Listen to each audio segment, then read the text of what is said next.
and you're not whole. And I don't believe that. And if you look at marriage and the history of marriage, the reason why women got married, they were considered property. And things have changed. We're independent. We can work for ourselves. Back in the day, we couldn't work. And I think that whole game is changing. The fact that a lot of the single black women who I'm friends with have no desire to be married, have no desire to have children. And so they figure into those statistics as well when people look and say, oh, look at all these unmarried women. So why would those numbers have anything to do with your life? It's ridiculous. And I think that we should just stop playing into it.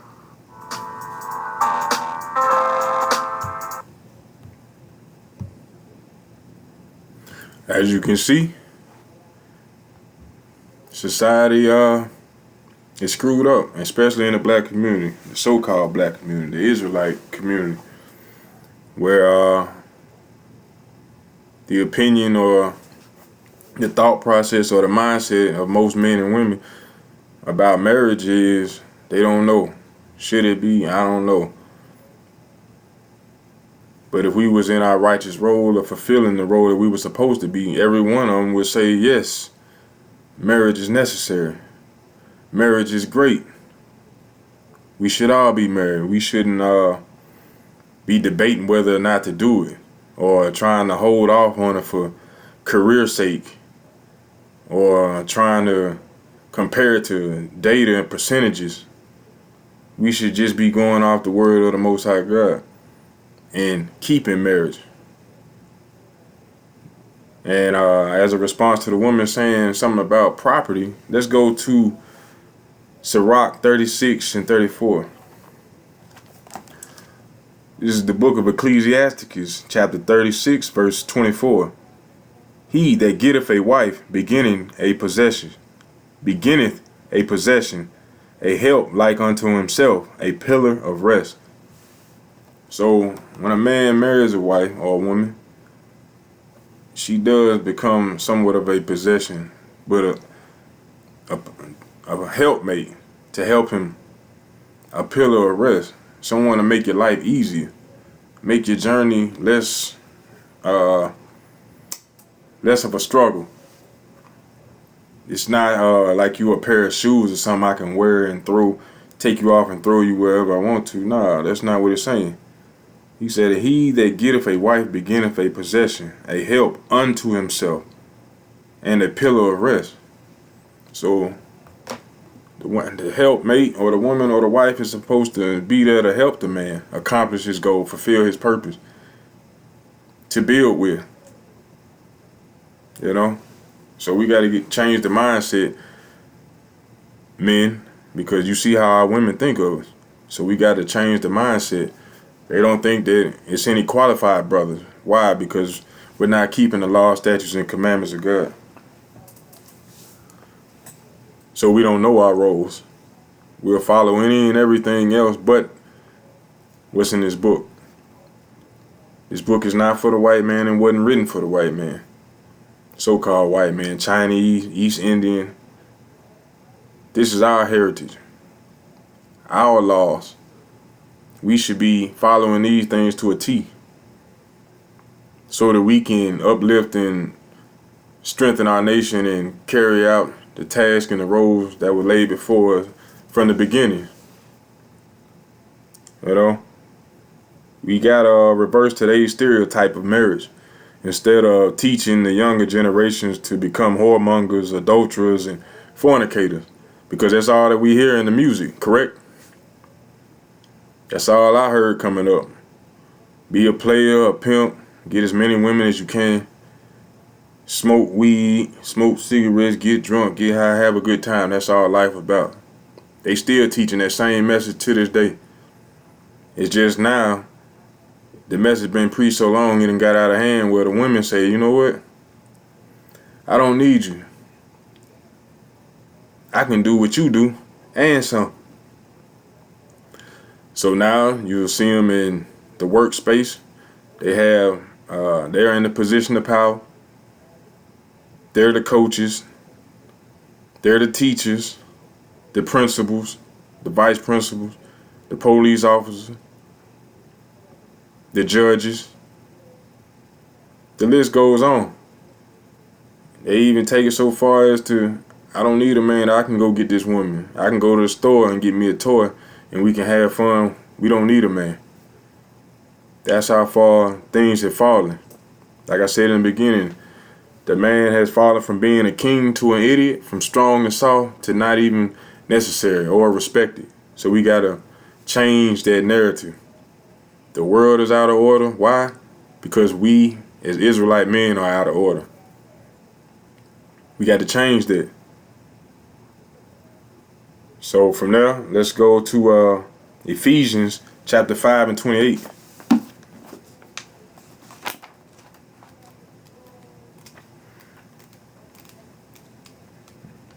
Bear with me. Ephesians chapter 5 verse 28. And it reads, So ought men to love their wives as their own bodies. He that loveth his wife loveth himself. So we're supposed to love our wives like we love our bodies. I'm not going to hit and destroy and bruise up my body, so why would I do that to my wife?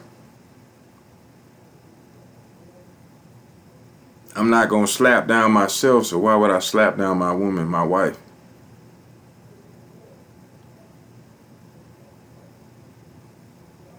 I'm not going to talk down on myself, so why should I do that to my wife? I'm not going to neglect myself, so why should I neglect my wife? He that loveth his wife loveth himself. That's simple. Genesis said they become one flesh. So what you do to yourself is what happens to your other half, your rib, your wife. So we got to reintroduce that to the young generations. Teach them to love your wife. First to get married, then when you do get married, to love your wife. From there, let's go to Hebrews 13 and 14. 13 and verse 4, my bad.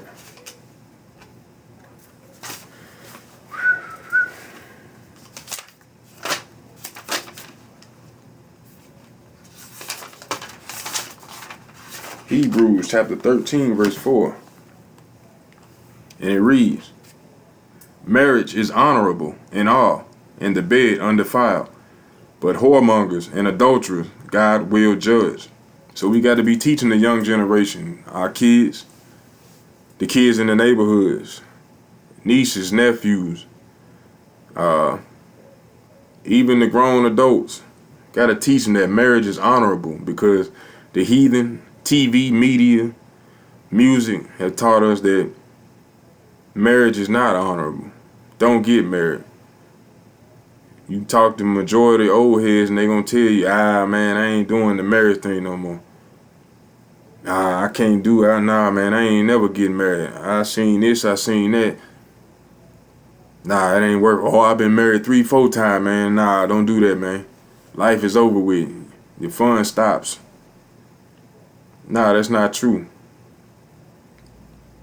I've been married myself 3 years now, strong, having a good time. Been building and moving forward the whole time.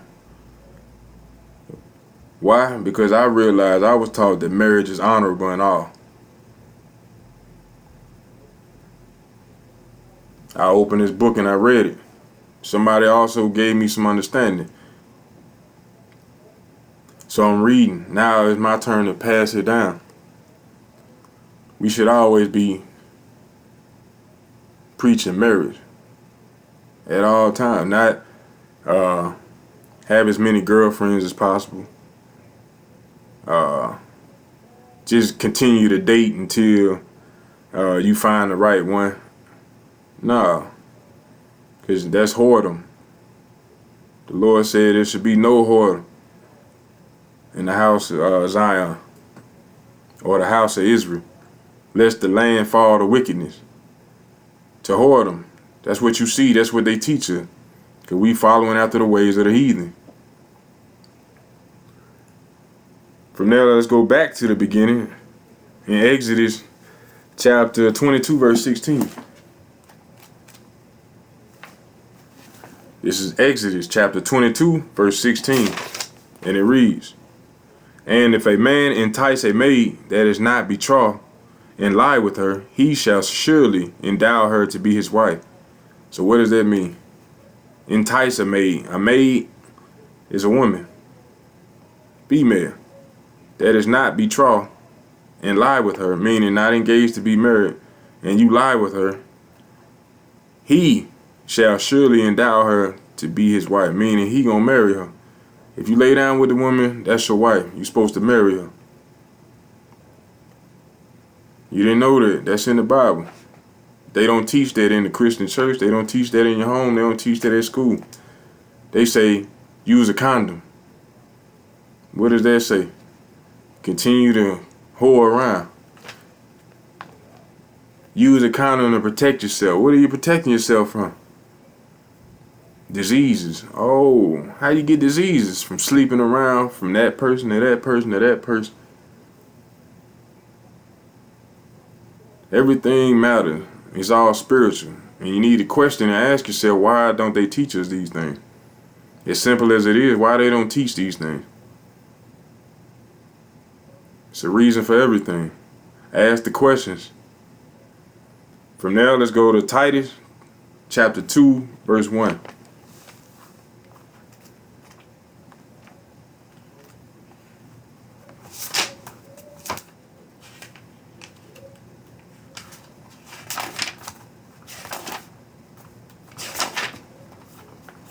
Titus chapter 2, verse 1. But speak thou things which become sound doctrine, that the aged man be sober, grave, temperate, sound in faith, in charity, in patience. This is going to the mindset or the characteristic of an Israelite man, how he should speak. Sound doctrine. Sound doctrine is speaking of these commandments, speaking of the word of God. Everything should be aligned and tuned to the word of God. Therefore, they can't use it against you. You know? Like I was having a conversation not too long ago about sound doctrine, meaning, like we read earlier, love your wife like you love yourself. Love your body. What's wrong with that? What's wrong with teaching young men and women to love each other like they love their neighbor? There's nothing wrong with it. That's sound doctrine. That's how we should be speaking. Not speaking lies, gossiping, being false accusers. We should be speaking the word of God. Sound doctrine. It says the aged man should be sober. We don't see that today. The majority of the men you see walking around drunk and bugged out of their mind. Jake be going off. They ain't got no teeth in their mouth. They stay drunk, eyes stay red, smelling, reeking of liquor, weed, whatever. Stay bugged out. Say it's supposed to be temperate, meaning able to control your temper. A lot of our men stay bugged out and snap at any moment and won't even have a reason for it. Just snap. And then when they do snap, they take it overboard. They want to smack up and whoop everybody in the house because they don't know how to control their temper nor how to think the correct way. You're supposed to be patient. You got to be patient these days. At all times. Everything has a season. You got to be patient. You have a baby, child, that baby is going to cry. Why would you get mad to the point where you neglecting or hurting the child or hurting the woman that gave birth to the child because the child won't stop screaming? That's foolishness. But these are the things that Jake do without even thinking because they don't read. That's what's wrong with our people. We don't read. That's a curse. All these things, the things that we go through are part of the curses for being disobedient to the Most High. So from there, let's go to Job chapter 38, verse 3. Job chapter 38, verse 3. Let me find find it. Let me find it. Where you hiding it?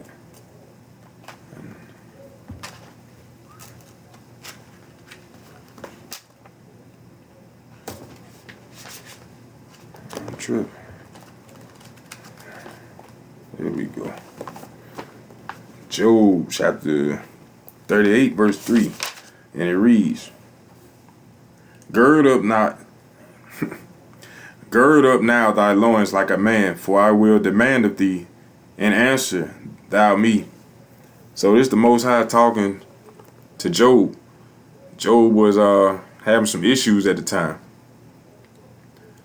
And he asking the Most High some questions. So the Most High telling him the same way we should be at all times. Gird up thy loins like a man. Pull your pants up. Stand up. Be a man. And answer me. That's how we got to be. These days, our men want to walk around with their pants sagging. They want to show everything. Show everything but know nothing. I want to show I got the fanciest car, but I ain't got no sense. I want to show I got the newest this, the newest that, but I ain't got no sense. What's the point in all that? Foolishness. That's why I'm here and other brothers in this truth out here to wake our people up to doing and fulfilling their role as men, as Israelite men. Thus saith the Lord. So from there, let's go to Proverbs 31 and 3.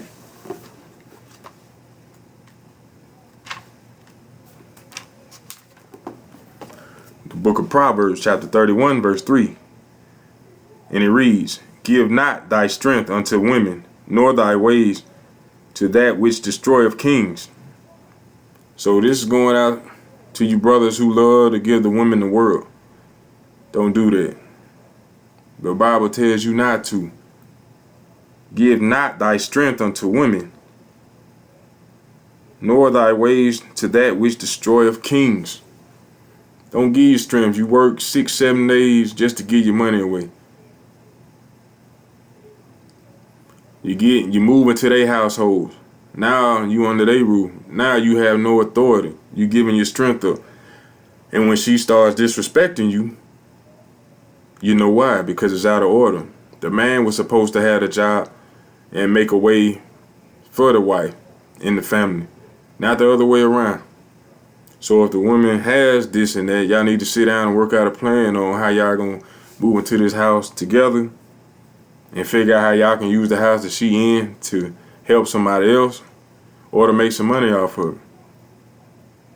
But it should never be where the man moves into the woman's house. That's out of order.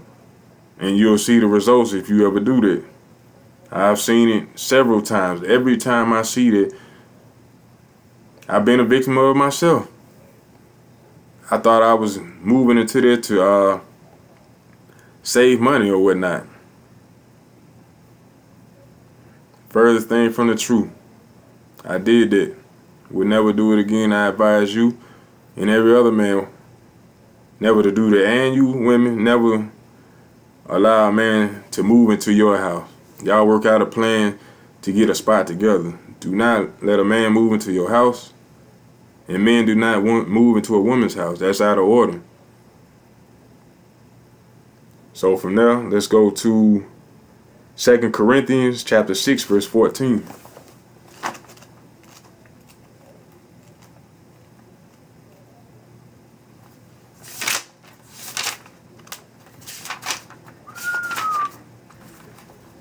Second Corinthians chapter 6, verse 14, and it reads, Be ye not unequally yoked together with unbelievers. For what fellowship have righteousness with unrighteousness, and what communion have light with darkness? So this is again the Lord telling you, don't waste your time. Don't be unequally yoked with an unbeliever. Even if you are not a believer, which you should be, I don't see why you wouldn't. But why would you link up? Why would you decide to marry somebody that is not on the same page with you. That makes no sense. If this person does not show you the same type of energy that you give off, they don't work hard, they don't listen, why would you waste your time?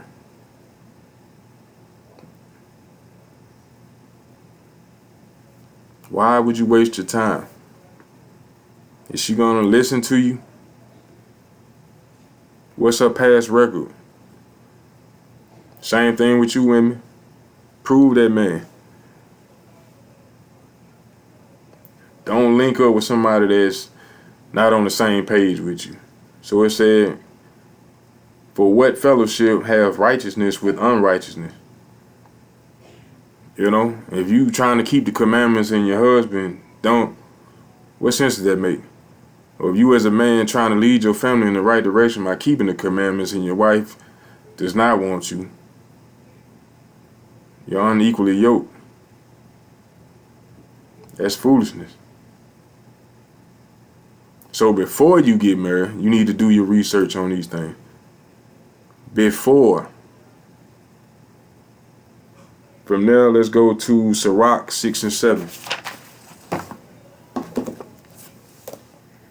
which is Ecclesiasticus.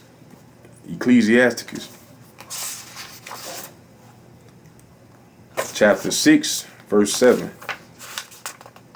And it reads, if thou wouldest get a friend, prove him first, and be not hasty to credit him. This is exactly what I was talking about. If you're going to find somebody that you think is husband material or wifey material, prove him or her first. Don't be quick to credit them as, yeah, that's going to be my husband. That's going to be my wife. Nah, prove them first, like I was saying earlier. See if this person is going to work with you, or are they going to work against you? Will they listen to you? Or just talk over you, or not even listen at all? Or is that woman hard working? Is she respectful? How does she take correction? How does she deal with her family and friends? What is her reputation? All these different things come after the looks. If she's not willing to change for the better, these are the things you need to consider and think of at all times before you try to credit this person as being your future wife or future husband. So from there, let's go to Judith in the Apocrypha, chapter 8, verse 24.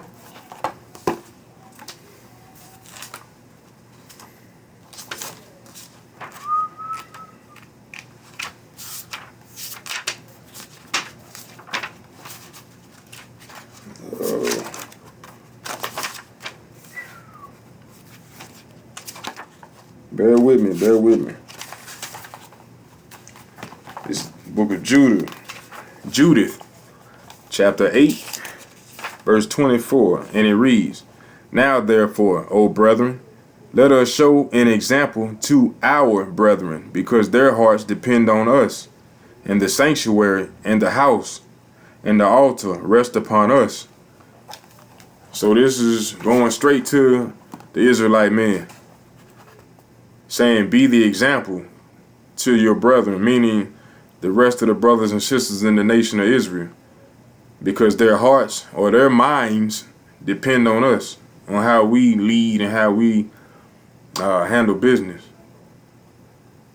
The house of Israel, it all depends on us as men to lead it. So we got to be that righteous example at all times. And we can't be out here doing what the world say do. That's what got us in the position that we in now, where the world considers us to be less than nothing. So from there, let's go to Proverbs chapter 3, 4 and 6. Proverbs chapter 3,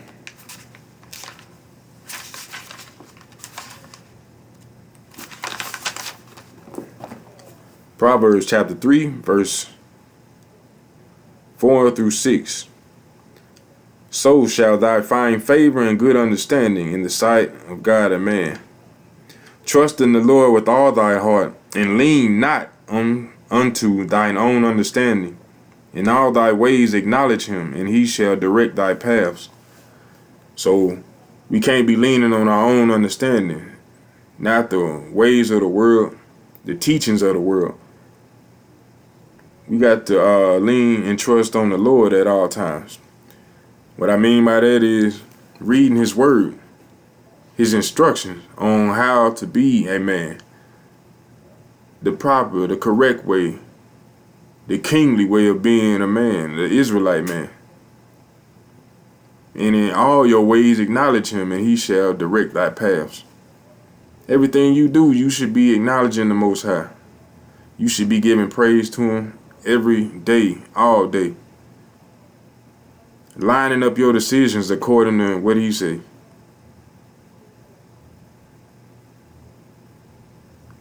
We gotta think about that thing. When we go outside of it and do what the world say do, look at where it has gotten us. To the point where the women don't trust us, the kids don't look at us as role models. They'll rather take a Marvel comic character and idolize that. Look up to Iron Man or Hulk rather than look up to their own fathers. Think about that. Because we ain't fulfilling our roles. We in the house, but we ain't in the house. If that make any sense to you. So from there, I want to show another video, because we got to understand, as kings, husbands, as the man, we got to rule the kingdom, and we got to lead the people in righteousness. And we as Israelite men should always demand respect and assume responsibility for our actions.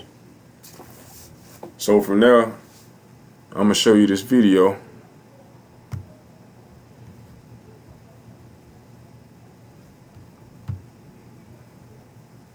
And here we go.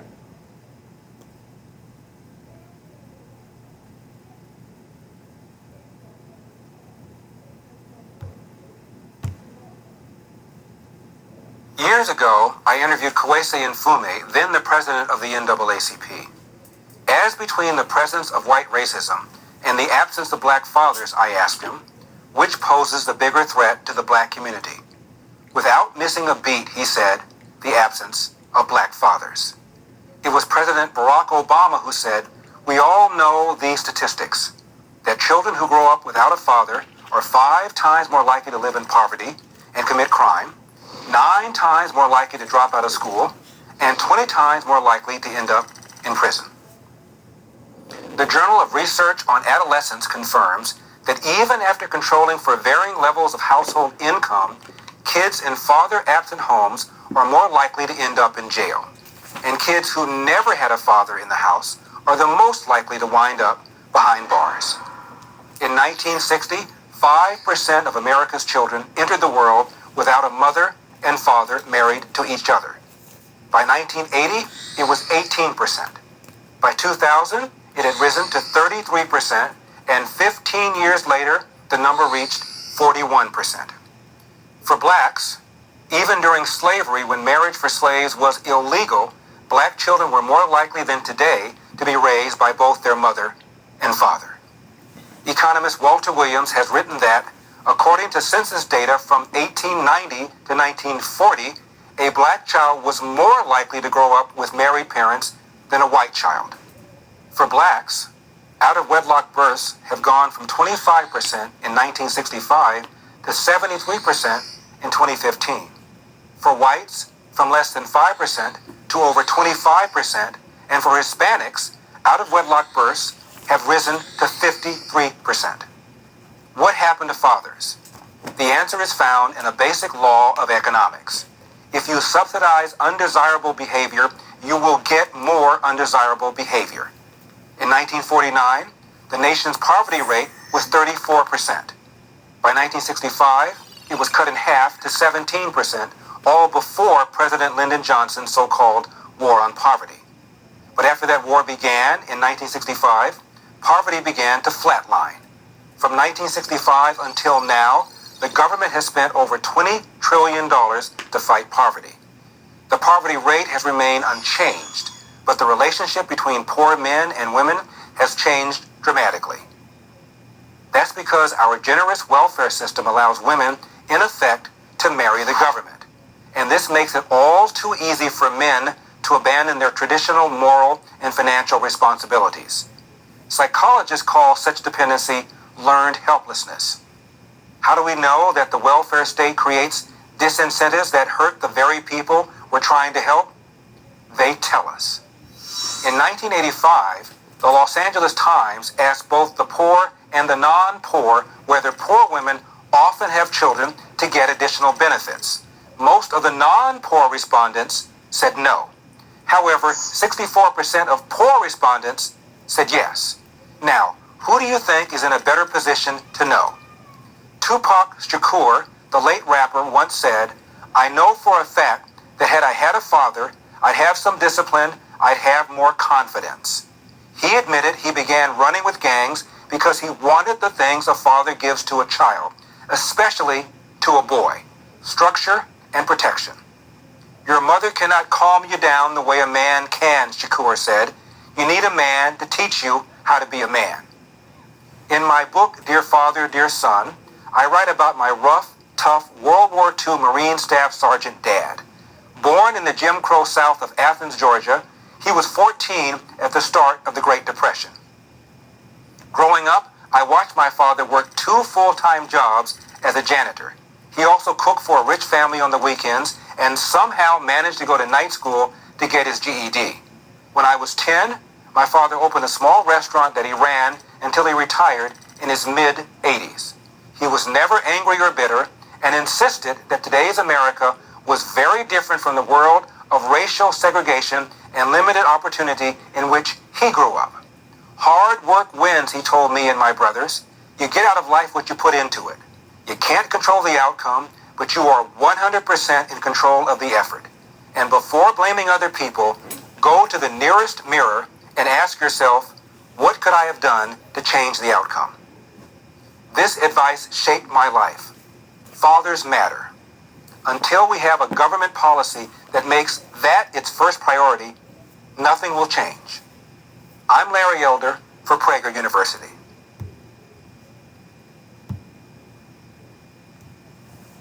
You see that? Alarming numbers. Yeah. But from there, let's go to Matthew chapter 12, verse 49. And this is what it reads. And he stretched forth his hand toward his disciples and said, Behold, my mother and my brethren, for whosoever shall do the will of my Father which is in heaven, the same is my brother and sister and mother. What he's doing right there is giving you a clear description of what family is. Those who walk in the ways of the Most High God of Israel. That's your family. That's your family. If you ain't got them where we all walking as one, you're going to have discourse, chaos, confusion. So it's our job as Israelite men to get our households in order to be able to go teach. That's what the Bible said. That's what we should be striving for at all times. As fathers, teaching, being that example, leading our families, our people, to follow the commandments, statutes, and judgments of the Most High God. So from there, let's go to Mark chapter 6, verse 34.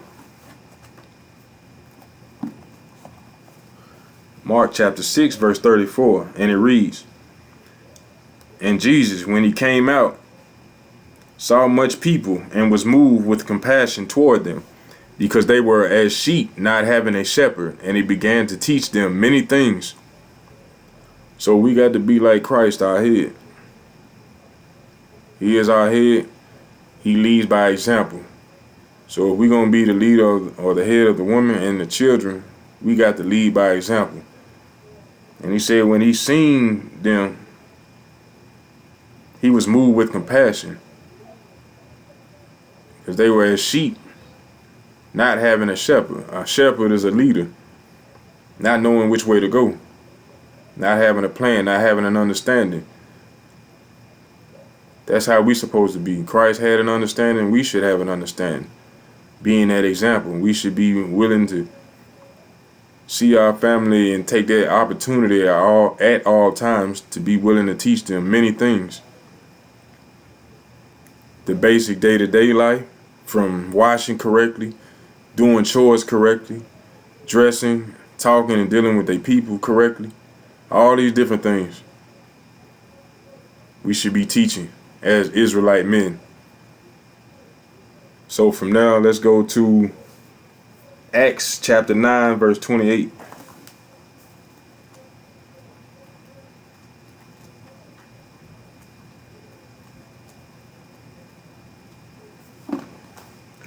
That's Acts chapter 9, verse 28. And it reads,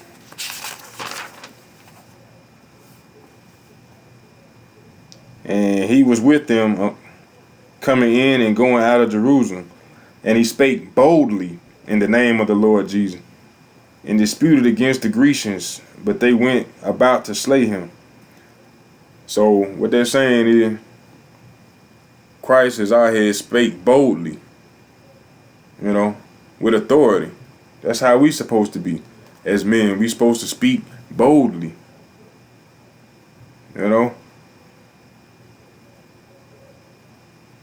Another example of him speaking boldly would be in Matthew 7 and 28. Matthew chapter 7, verse 28. And it came to pass, when Jesus had ended these sayings, the people were astonished at his doctrine. For he taught them as one having authority, and not as the scribes. As one having authority. That's how our Israelite men supposed to be speaking. We shouldn't be all soft and feminine, running and scared to speak what's right, what's righteousness. Speak on the truth. We're supposed to speak boldly, speak with authority, if you want that respect. Stop running scared and fearing from what the heathen or the oppressor might do. Do what the Most High God say do. Stand boldly, stand tall, stand firm on what it is that you're supposed to be teaching. Gird up thy loins. Ain't that what the Most High say? Stand tall, pull up your pants, speak boldly. What Kevin Hart be saying, say it with your chest, Nick. That's how we supposed to be. Speak boldly with authority. This is another characteristic of the Israelite man. Malachi 2 and 7.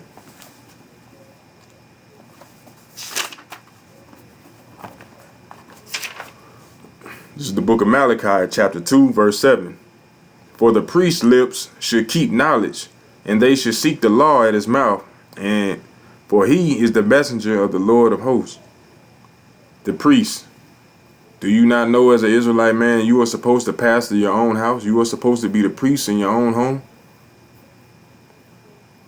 You're supposed to be learning this word to be able to guide your family with. So your lips supposed to keep the law. You shouldn't be running to another man, to a pastor, to a priest to get the understanding. You should be studying to show yourself approved and putting that what you learn to work, putting it into effect. At your lips, you should keep knowledge and should seek the law at your mouth. When they don't have an understanding in your household, they should be able to come to you to get an understanding. As being the man, as the leader, or the head of the household, the king, the captain, so to speak.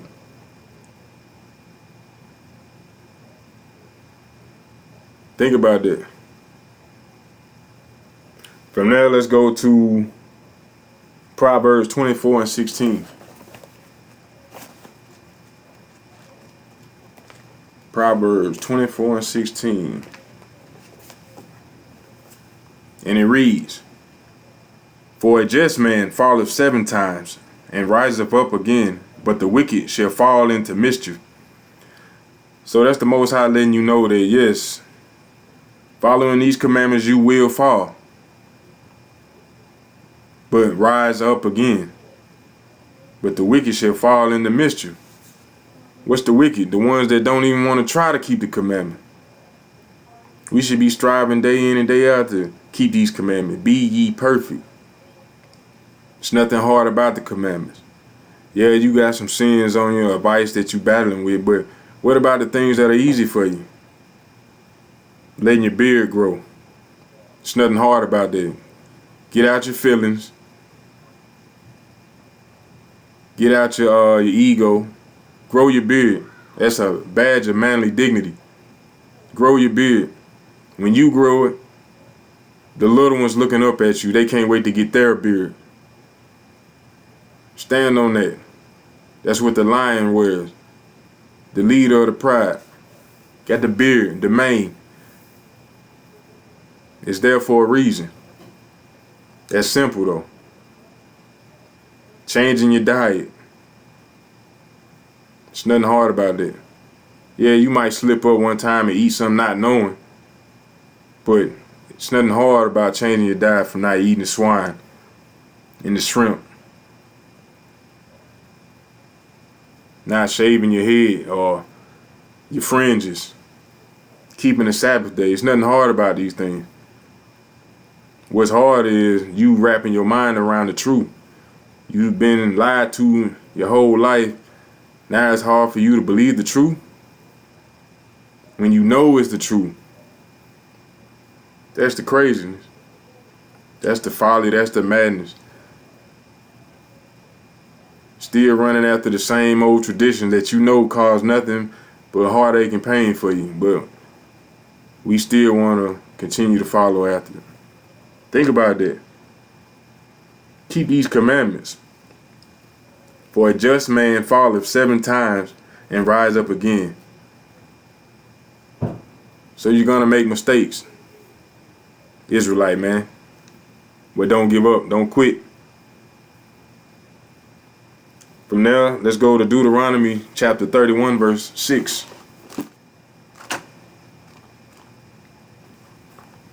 Deuteronomy chapter 31, verse 6. And it reads, Be strong and of good courage. Fear not, nor be afraid of them. For the Lord thy God, He it is that doeth go with thee. He will not fail thee, nor forsake thee. So there you go again with the Most High telling you to be strong and of good courage, meaning be brave. Don't be afraid of these heathens. Don't be afraid to keep the commandments. Fear not. That's the same thing he was saying earlier when he was saying, gird up thy loins. He said, be strong and of good courage. Say what you mean and mean what you say. He will not fail thee, nor forget you. You gotta think about that. If there's anything that you should and want to stand on these days, it should be nothing else but the word of the Most High God. What else you got to stand on? Everything else is foolishness. What, you gonna stand hard on the fact that 1 + 1 is 2? The sky is blue? That's foolishness. What about how to deal with your people? How to get your people back in order? You see the oppression. You see what's going on. You want to do something. Here you go. Open it up and read. Revelation 1 and 3 say, blessed is he that readeth. Open this book up and read. Study. This is your history book, Israelite man. Open it up and read it. Why would you not want to read something that was written about you? You'll listen to somebody make up some foolishness and then get mad and post about it all day. Read your history. I can't stress that enough. Read your history. From there, let's go back to Proverbs chapter 29, verse 18.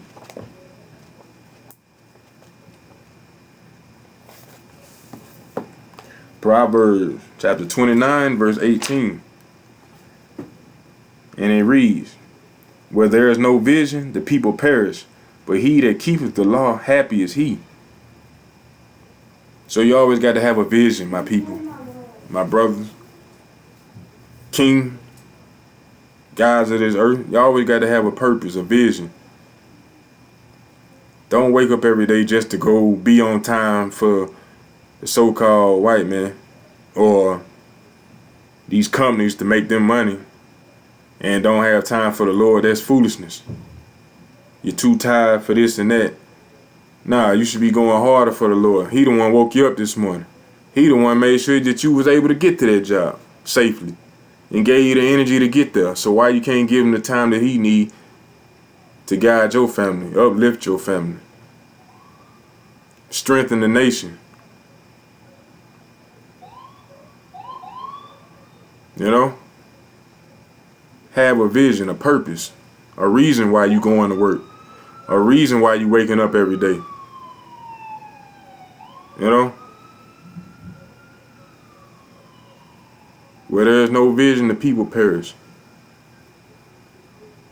Yeah, you say I work 6, 7 days, 12 hours a day, and you can't get no respect in your own house. It's a reason for that. You ain't got no vision. You have no plan, no strategy. All you do is go to work and sleep, eat, and shit. What respect do you deserve out of that besides the fact that you paying the bills? You're not guiding, you're not leading. Think about that. You got to have a vision. So from there, let's go to Sirach, chapter 19, verse 29 in the Apocrypha. And that is Ecclesiasticus chapter 19, verse 29. And it reads, a man may be known by his look, one that haveth understanding by his countenance, when thou meetest him. A man's attire and excessive laughter and gait show what he is. So is the Most High telling you, a man is known by his look and how he carry himself. You can tell from a man that has understanding and a man that doesn't. A man that has no understanding got to flaunt and show everything that he got. That's foolishness. A man with understanding trying to uplift his people, not break them down, show them the right way, instead of talking down on them or thinking he more than they are. Nah. A man with understanding gonna try to build up, show them the right path to follow, give them the knowledge and understanding that they need, whether they want to hear it or not. That's a man of understanding. A man's attire, how you dress, it says a lot. Just like they say, a picture is worth 1,000 words. How you dress, it means something.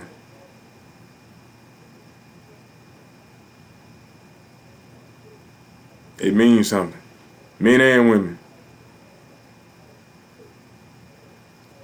But we talking about the man today. So men, carry yourself like men. Pull your damn pants up. Nobody want to see your ass. Nobody want to see your skid marks. Stop wearing skinny jeans. Your jeans tighter than the woman. What is that? Men, 30, 40, 50 years old. Why are you still wearing Jordans? Trying to look like you a teenager. Grow up. You know, they did a study, or not even really a study, an experiment. And the thought of it was to push the mindset of a 15-year-old up into the age of 40 and 50.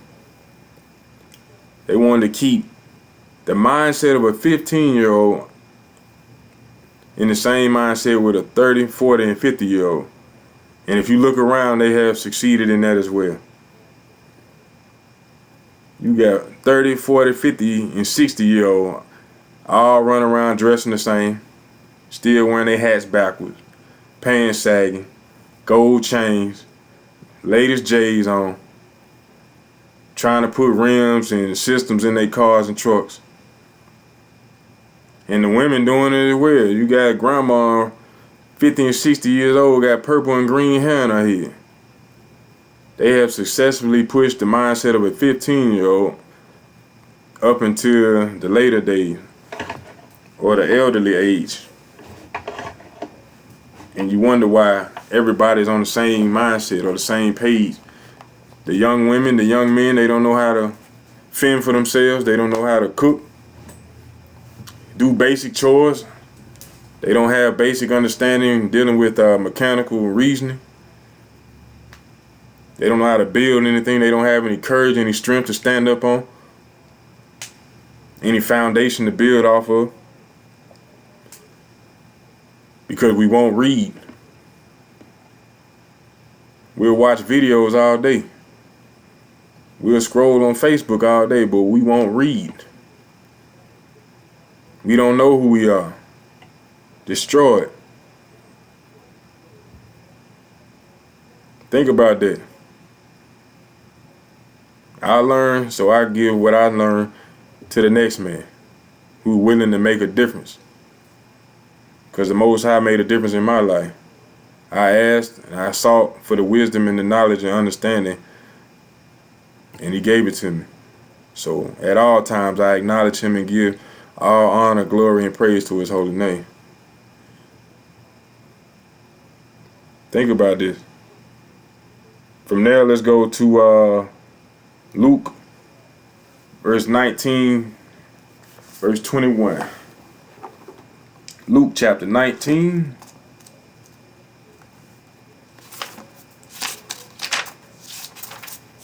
Verse 21. And it reads, "For I fear thee, because thou art an austere man. Thou takest up that thou layest down not down, and reapest thou that thou did not sow." What he's saying is that he feared because thou art an austere man. What's an austere man? The word austere means serious, strict, firm. A firm man. We got to be austere, serious, strict, especially as a father, as a husband. You got to be serious. It's a time and a place for everything, but majority of the time you're supposed to be serious handling your business. You can't be playing around and laughing all the time. People take your kindness for weakness. Why? Because you're always laughing. Everything is not a joke. Being an austere man, serious about his business. That's one of the characteristics that every Israelite man should have and stand on. From there, let's go to Matthew chapter 5 and 37.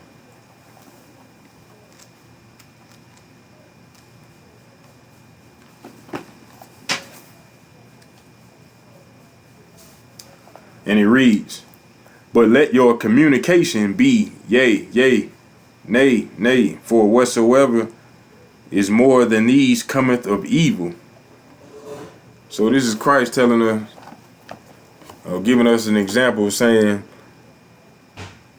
let your yes be your yes and your no be your no. Say what you mean and mean what you say. And stand on it. Don't bend or break because somebody lip drop or their face gets screwed up or their head drop. Nah, you said no, mean no. Don't be afraid to say no. There's nothing mean about it. Nah, you being an austere man. You meaning your word. You saying what it is. Can I borrow $50? No. Well, why? Well, I ain't got to explain no.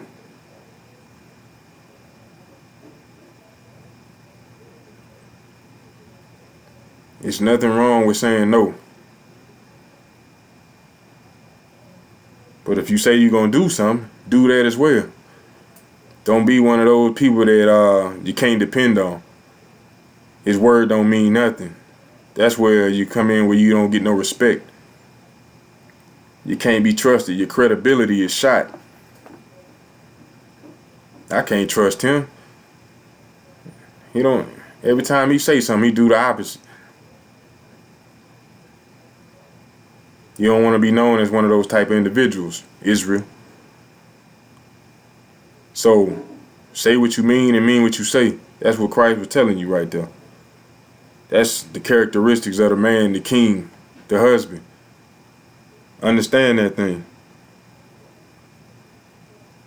From there, let's go to 1 Kings, chapter 2, verse 1.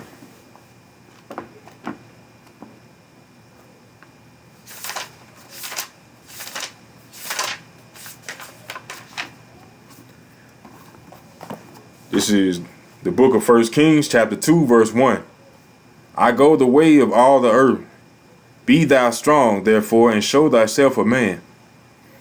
And keep the charge of the Lord thy God, to walk in his ways, to keep his statutes and his commandments, and his judgments, and his testimonies, as it is written in the law of Moses, that thou mayest prosper in all that thou doest, and whithersoever thou turnest thyself. So this is King David talking to his son Solomon, the wisest man that ever walked the planet, King Solomon. This is his dad talking to him. His father telling him, show yourself to be a man, be strong. He said, keep the charge of the Lord, thy God. That's how he meant him to be strong, by keeping the commandments, so that it may be well with you wherever you go, wherever you turn, so that it'll be well with you.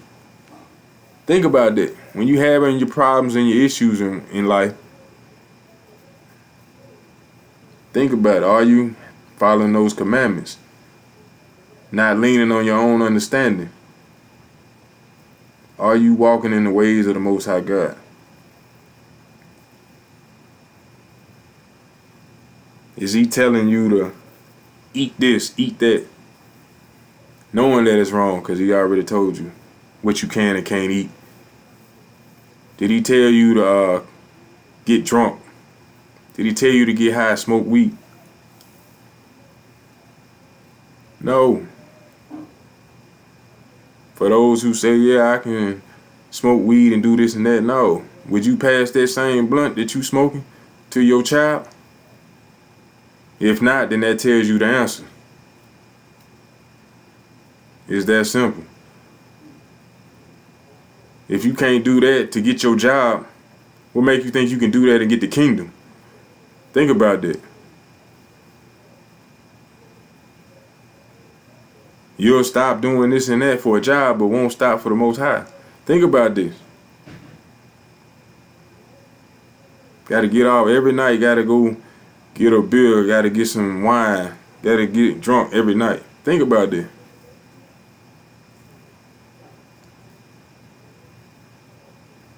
He said, show thyself to be a man. You ain't a man unless you walking after the ways of the Most High. Think about that. So from there, let's go to Joshua chapter 24, verse 15.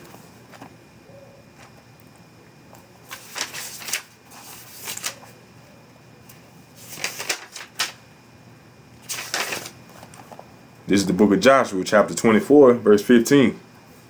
And it reads, and if it seem evil unto you to serve the Lord, choose you this day whom you will serve, whether the gods which your fathers served that were on the other side of the flood, or the gods of the Amorites, in whose land ye dwell. But as for me and my house, we will serve the Lord. That's what you need to be having embedded in your mental, in your mind, in your heart. This is your heart according to the Bible, your mind. For those who don't know, you got to have that stuck in your mind. That's the mentality you should have in your household. You're going to serve the Lord. How? By keeping His commandments. It's that simple.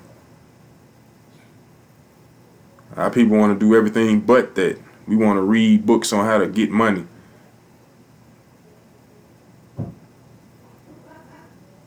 How to cook this, cook that. How to stay in a relationship. How to cut hair. How to work on a car. We'll do all that, but watch a video on how to read this book. The book of the law. The Bible. The basic instruction before leaving earth. So they say. We don't want to read this. But for me and my house, we going to read it every night. That's what I'm going to do with my family. To make sure that they got an understanding. Because I didn't have this understanding growing up. Had I had this understanding, I would have made better decisions in life. And been probably further ahead. But things happen for a reason. And I'm here now. Putting this together for you. Israelite, man. So from there, let's go to Revelation 22 and 14.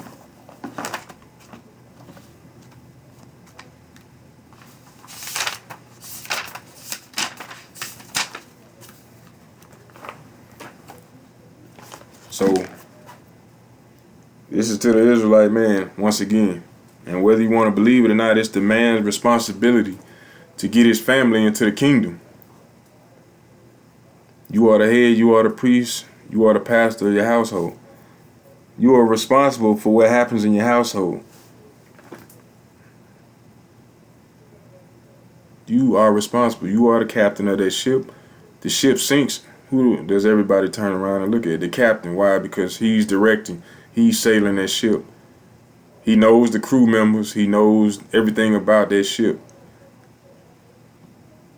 He knows the course of which it is headed, how it works, how long it's going to take to get there. So at the end of the day, men, Israelite men, king, it's your responsibility. Remember that.